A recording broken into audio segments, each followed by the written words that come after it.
This webinar is about bringing depth to your mentoring conversations related to diversity. This is the art of listening, suspending judgment, and the process of asking questions that stimulate dialogue, reflective thinking, and bridging differences. It is through this listening agility that trust is developed, insight achieved, and results in improved effectiveness in how we think, act, and make decisions. The real value of a mentoring conversation is to help your mentee with the quality of their thinking on issues that are important to them. To do this, you will need to be able to bring the story that they have to life in a way that is meaningful to both of you. This way, you can ask powerful questions and shed a different light on the issue. Understanding how diversity plays a role in decision processes adds considerable value to the development of your mentee. The webinars are organized in relation to the natural flow of the mentoring relationship. You may access the CPD webinars at any time.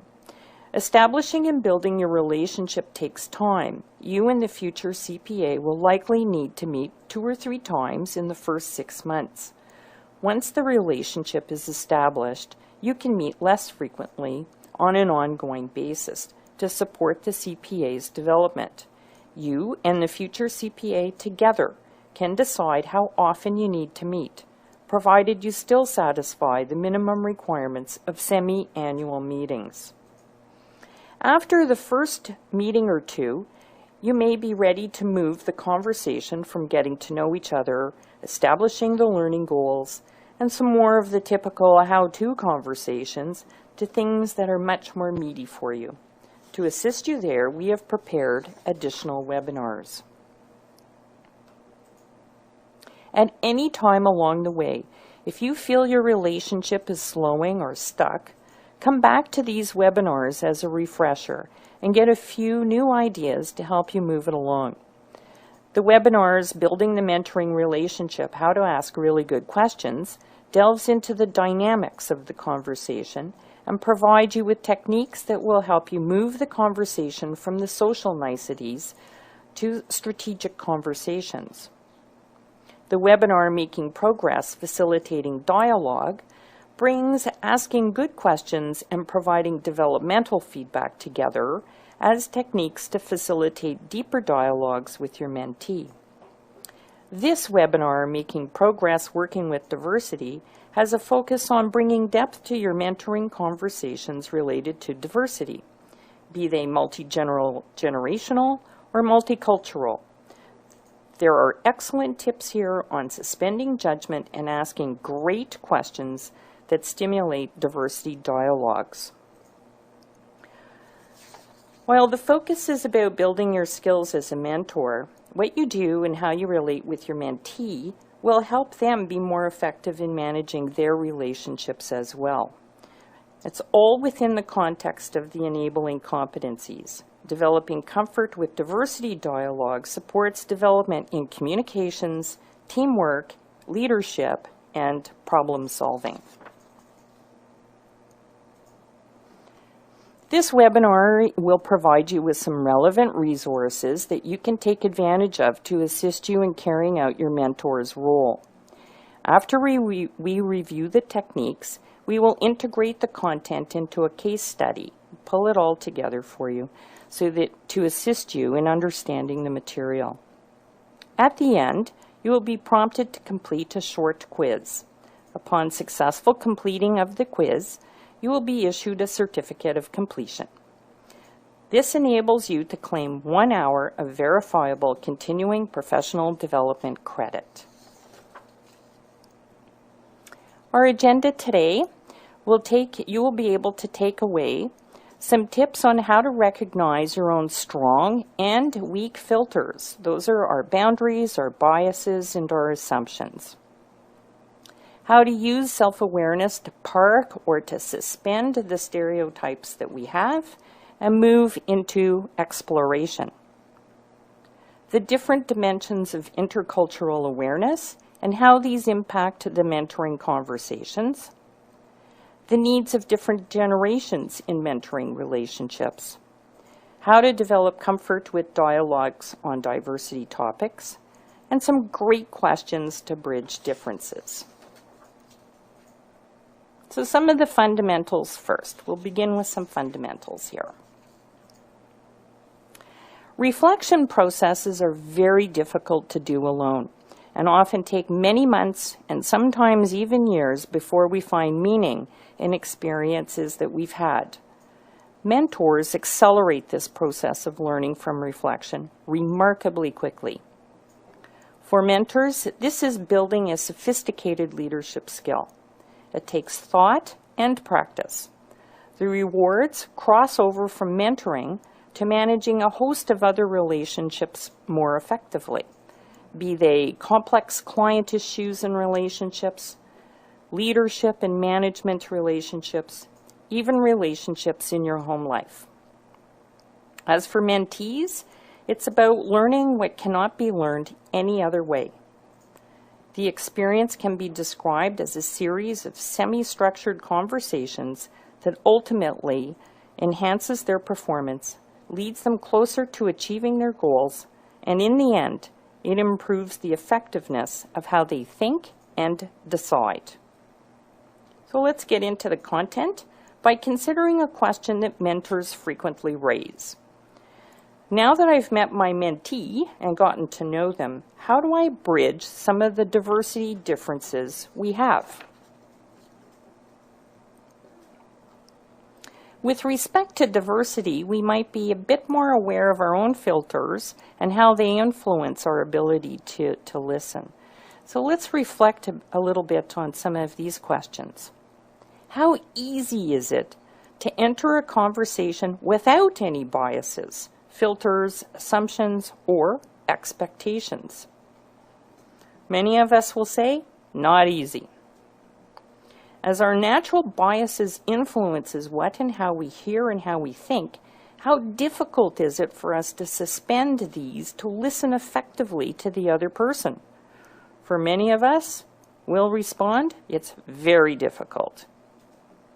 And how challenging is it for us as mentors to formulate really good questions that help our mentees communicate what they intend for us to hear? For many of us, this is a really big challenge. Our socialization processes establish the lenses or filters we have through which we see our world. That includes our educational processes, through which values, goals, beliefs, attitudes, our gender roles, so many of our experiences frame the boundaries around what we perceive as right or wrong, good or bad, and the like. So we'll take a look at filters a little bit and we'll apply that around how they work. Filters are the set of beliefs that we have that are based on a collection of bits of knowledge that we have about another person, which can act to help or hinder our understanding of them and their actions. Some might also call these filters our stereotypes. Stereotypes are like a type of shorthand our brain does that actually serves a valuable purpose. It's a survivor skill. For example, if I were to see a large brown animal running towards me and see that it is a big cat, now while I know that not all cats attack humans, but my brain thinks this one might be a lion. So instinct kicks in. I have that visceral human reaction that sees this large cat that looks like a lion running towards me. I must get out of the way quickly. So it happens at warp speed. So while some of our stereotypes keep us safe, where stereotypes can get us into trouble is when these generalizations form very strong filters about people. These may be defined as an exaggerated set of beliefs or distorted truths about a person or collection of people. Much of the time, stereotyping is perceived as a bad thing, while there are times when stereotypes actually help us to understand. They can be a way of our mind being able to put a set of information aside, which is the stereotype, and allow us to explore and gain new knowledge. Strong filters are reinforced over time. Weak filters are simply not so strong as to influence our understanding. So let's take a look at a common set of filters. Some filters are more influential in what we see as appropriate for people to be doing or saying in any given situation. Each of us will have a different strong and weak filter. Some of them can be really amusing and a good exploration to spend a bit of time understanding our own strong and weak filters. Some examples of some strong filters include girl babies wear pink and boy babies wear blue. Canadians are polite. Catholics eat fish on Friday. Some weak filters. Lefties are more creative. Chinese kids are math smart. Goths don't go outside in the sunlight. When something catches us by surprise, this can be an indicator of a strong or weak filter. I'm going to give you an example here. My daughter was born in China. My son was born in Vietnam. When my children were quite young, we had several friends who also had children from China and Vietnam. In both cases, the girls are Chinese and the boys are Vietnamese. So when my daughter was about 4, if you asked her where babies came from, her answer was that all girls come from China and all boys come from Vietnam. That was her knowledge filter. Only when she started to meet children that were not born in China and Vietnam did she begin to expand her filter. So when we use our filters to make assumptions and judgments about people, the filter can become a blockage or a barrier in the conversation. Then we would miss many opportunities to be open and learn. We want to develop the self-awareness to suspend the judgment and move into exploration. In some instances, the filter could be so strong that it interferes with the ability to even build the relationship. We need to be able to see the other person as someone with whom we can build understanding and not see them as what our judgments think they are.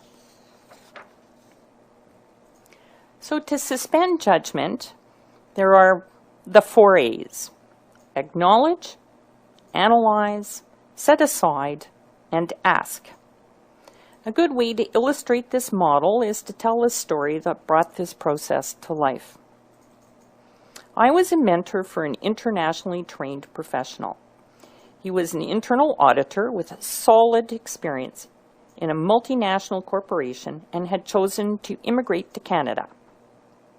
The goal of the mentoring was to help him integrate into the Canadian workplace. By the time I met him, he had been here a year and had been unsuccessful in achieving full-time employment in accounting. At our first meeting, I found he presented well. We explored his history, what seemed to be working, and what wasn't working for him in the local employment market. I wanted to build the trust we would need for feedback to be of real value to him. While working on building the relationship, I found something was not quite right. He had this intense, steady gaze that I found to be quite discomforting. It was actually uncomfortable to the point of complete distraction. I stopped listening to him. And to put a label on it, he was staring at me. Now, I had to really think about this. So I move into the acknowledge phase. As I reflect on this odd experience, I had to first pay attention to the feelings and to the self, acknowledge that visceral experience that I was having, then determine what those feelings actually were. They were disquiet, discomfort. I felt anxious. So feelings tell us that we have needs that are not being met. So the next step in this reflection is to anchor these feelings in my needs, or to the core of my values and beliefs. And my needs are to feel safe and secure. And I experience this staring.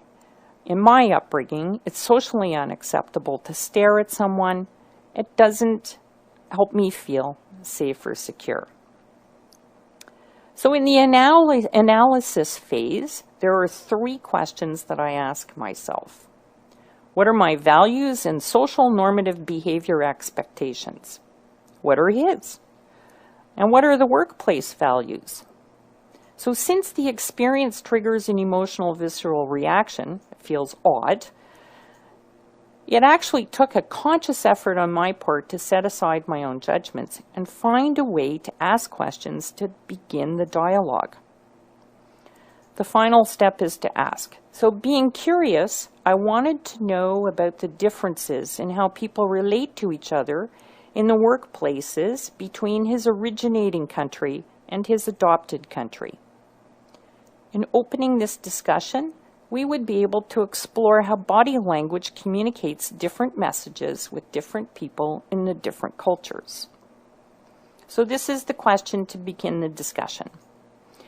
I think it would be helpful for us to talk about the differences in how people relate in the workplace from your heritage country and here. Can you describe the general approach to management? How did you manage the hierarchy? If I were new there, how would I know what was the appropriate body language if I were to be dealing with my superiors? Once we began this dialogue, I was able to discern that his life experience was in a patriarchal and hierarchical culture. There were behavior norms where a subordinate would never look into the eyes of a superior. And when he had arrived in Canada, he'd attended a job search workshop through a settlement organization where he was told that he needed to have eye contact with people. Having come from a culture where one does not have eye contact, he had no idea how to do eye contact. Certainly not the type of eye contact that was expected here. He was completely unaware of the message he was communicating to me. From that point, I was able to provide valuable feedback to him on how to look at people in a way that was relaxed, open, and engaging. It made a huge difference. It changed his life. So here are the really good questions that I used to open the dialogue. I think it would be helpful for us to talk about the similarities and differences in how people relate in the workplace from your heritage country and here. Can you describe the general approach to management? How did you manage the hierarchy? If I were new there, how would I know what was the appropriate body language? And if I were to be dealing with my superiors?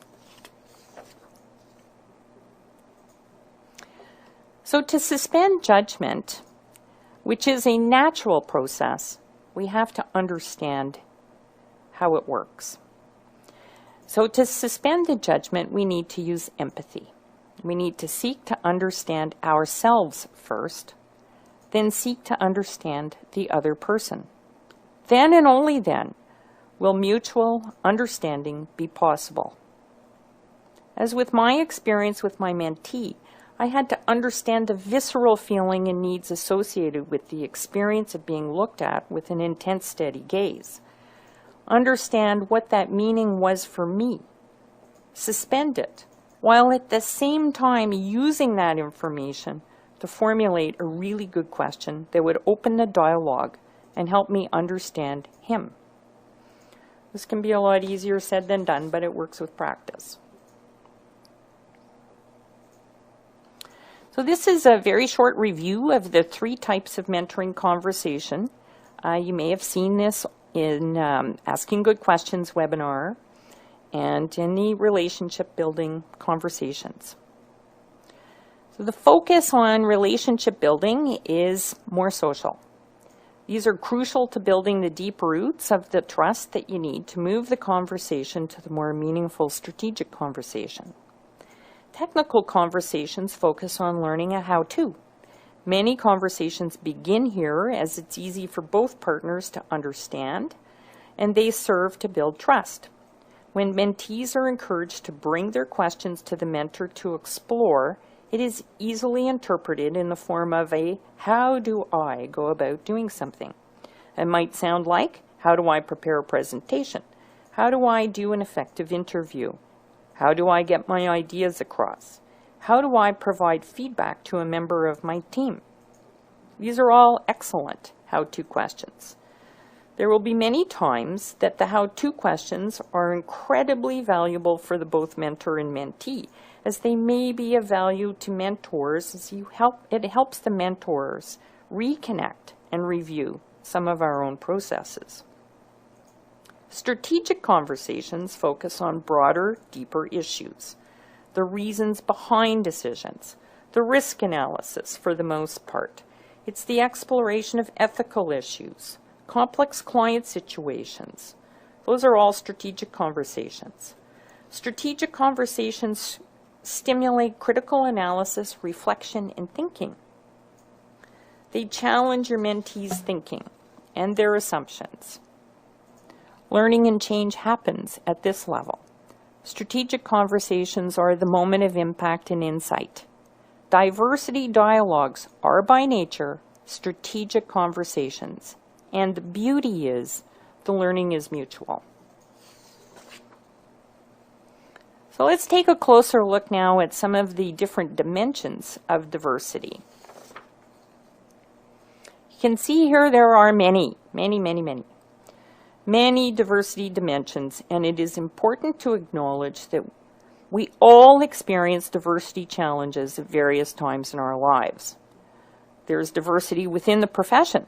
Some will say forensics, very different from audit. Public accounting, very different from internal audit. The list can be endless. In essence, we all live with many dimensions of diversity every day. Here we will select a few of these dimensions that are common within a mentoring relationship. The generations.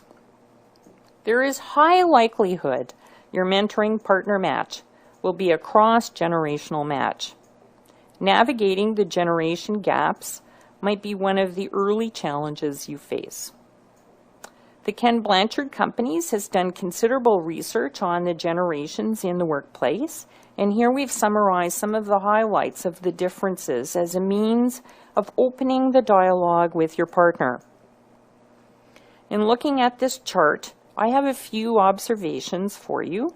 I'm pretty much drawn all from my experience in mentoring at a cross-generational way. Do note that for the most part, these common characteristics can be seen as possible stereotypes, and we only want to use these as a starting point for a dialogues with your partners. So, if you are a silent generation or a baby boomer, matched with a millennial, you may find that you are far more comfortable with a face-to-face meeting than your mentee. You might even find you need to have a conversation about the importance of building face-to-face relationships in the workplace. As the workplace becomes more and more digital, the need for conscious in-person relationship building actually increases.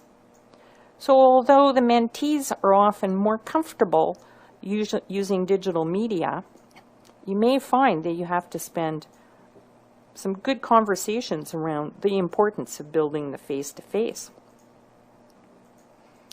From some of my experiences, there seems to be a bimodal distribution of millennials having experiences working with mentors. Some students may have had early experiences with organizations like Big Brothers, Big Sisters, mentoring programs to help girls stay in math in high school or in junior school, or science programs. There are programs to integrate international students at the universities or students from other parts of the country into colleges and universities and the like. So there are people that you will work with who have quite a bit of experience in working with mentors. The experienced mentee might establish trust very easily and move rapidly to wanting lots of feedback and getting into strategic conversations very quickly. At the other end of the spectrum, you might have a millennial who had very little access to good guidance or a wise sounding board in their formative years. Where you are working to fill this void, you may need to mentor your mentee on how to use you as a mentor and how they need to be as a mentee. That can be a challenge, but it's fun. Mentors to Gen X and millennials may find that you need to provide a great deal more positive feedback than you might ever have received in your entire career. These generations grew up with rubrics. They know what an A is. They know all that stuff. They've had awards just for participating. And this does not exist in today's workplace. So you may have to provide way more positive feedback than you realize. Exploring differences with the generations is a fantastic opportunity to explore what is the same and what is different for the both of you. Here are some really good questions that you can adjust to suit your own style that will generate a great dialogue. Discuss and explore the world events that shaped and defined the generations. How did it shape you? How have company cultures shifted to meet the needs of the different generations? Discuss what is important to be successful today and how that was different from when you began your career. How has this impacted your decisions about career and your life choices over time? Discuss the different modes of communication, the benefit of meeting in person, the benefits of using technology. And how do the different modes influence building trust in a mentoring relationship? So now let's take a look at culture. Some organizations are moving along the diversity path to building an inclusive workplace of cultural competence. So what is this? According to the Wiki Dictionary, cultural competence is an ability to interact effectively with people of different cultures. Cultural competence comprises 4 major components: the awareness of one's own cultural worldview, attitude towards cultural differences, knowledge of different cultural practices and worldviews, and cross-cultural skills. Developing cultural competence results in an ability to understand, communicate with, and effectively interact with people across cultures, from all walks of life. There are some real benefits to attending to cultural competence and mentoring. It moves the relationship from what we call cultural blindness, which is the state of where differences are essentially ignored and we treat everybody the same, and towards cultural competence, where we recognize individual and cultural differences as an opportunity to add value.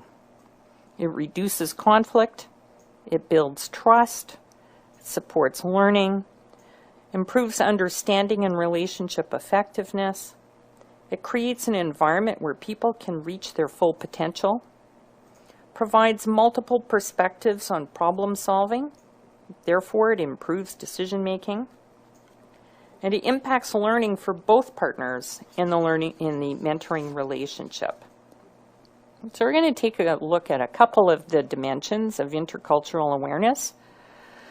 There are many, many, many dimensions. This chart shows 5 that have an influence in mentoring relationships and in work relationships in general.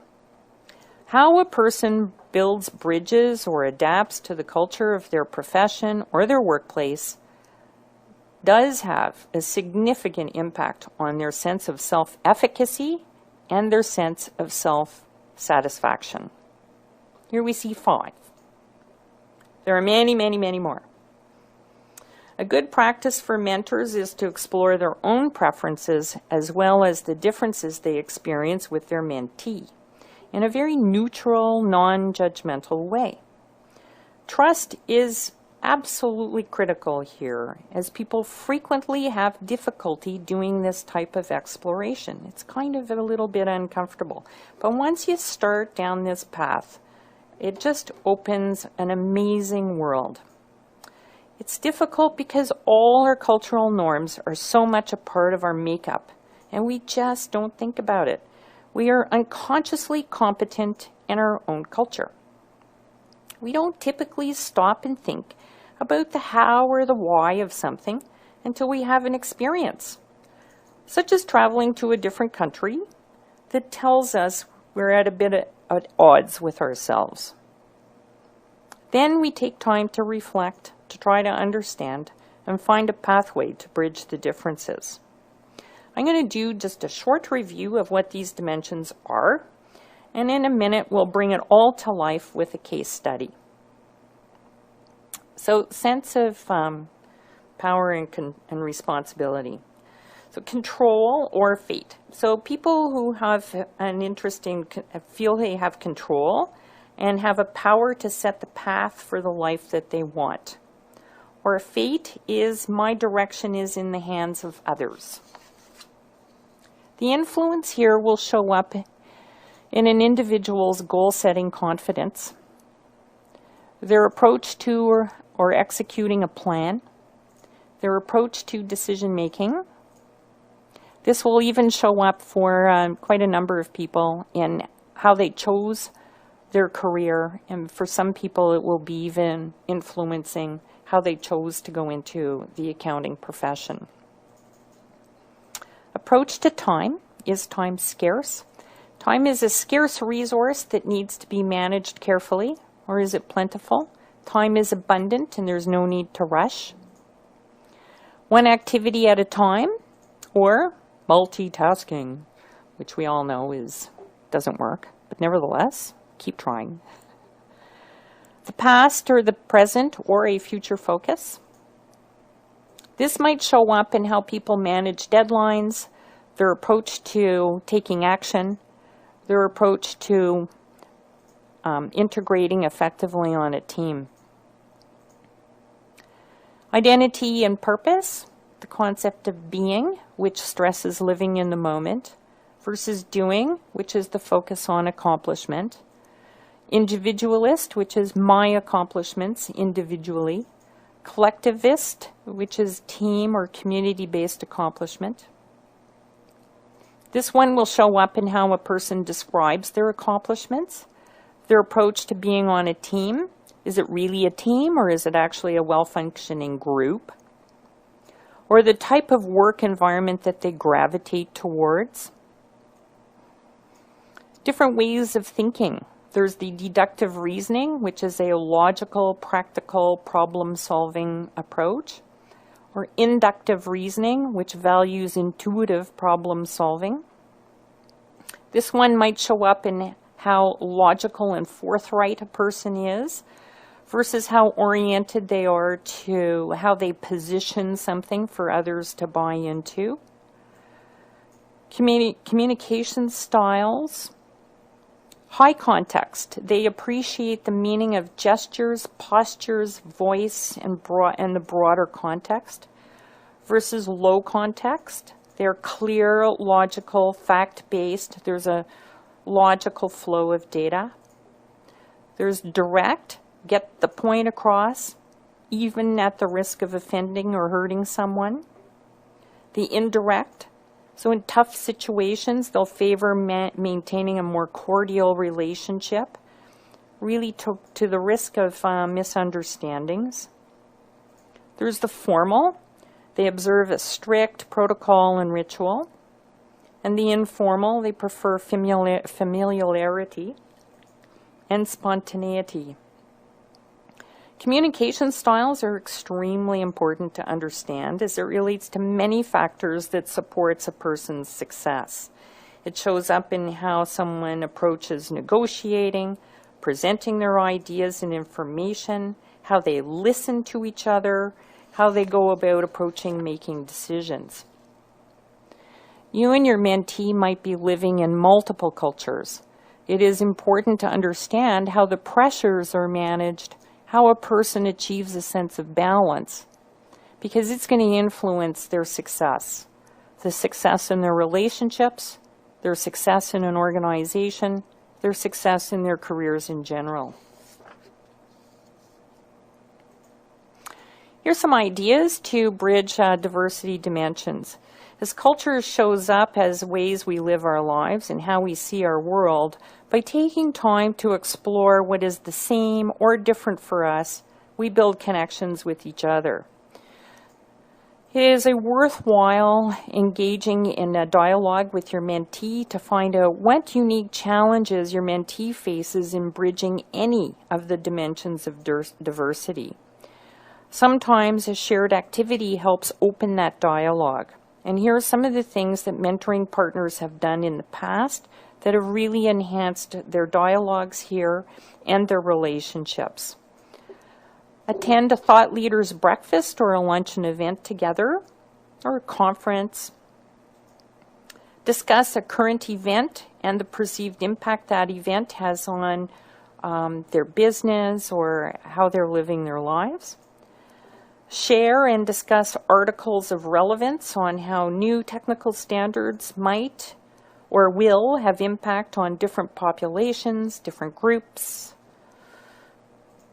Explore the impact of world events and their resulting influence on people, culture, oneself. There are many different dimensions to this. So let's pull it all together now into a case study. So this is a diversity dialogue. Let's look at this model in relation to a conversation I had with a mentee who is experiencing some challenges in his team. By way of background, Alan is on an audit team and in his second year of the certification process. He's quiet, thoughtful, a straight A student. Alan is the eldest son in an immigrant family. We're working on his communication skills as he feels he doesn't speak up effectively on his team. As his mentor, I find that I'm talking more softly and attempting to be more gentle than is my natural style. Now I need to reflect on this. So in my own reflections, I actually felt that I was not having as much impact as I really wanted to have. This is important moment for a mentor to have a self-reflection, self-awareness on the go. I needed to take a look at my own filters and my own biases first. I reflected on what was going on within me so that I could suspend my own judgment and biases and be more effective in a neutral stance and then be more open and comfortable in asking questions. My own filters were around having presence, confidence, being forthright. That is a low context communication style, and that's the style expected in my workplace. That was my aha moment. I was experiencing Alan in a very different way than me. Now I needed to find out about his cultural context. That way, I would be able to be more effective in helping him find a way to bridge and develop his communication skills. So the what in our mentoring model for me first was to do my own rewind by using my own feelings of discomfort to understand, then I would adjust my approach. So my reflection included the following questions. Am I demonstrating an open stance? Am I being patient or pushing too quickly to get his learning process off the ground? How well am I understanding and working to bridge the differences?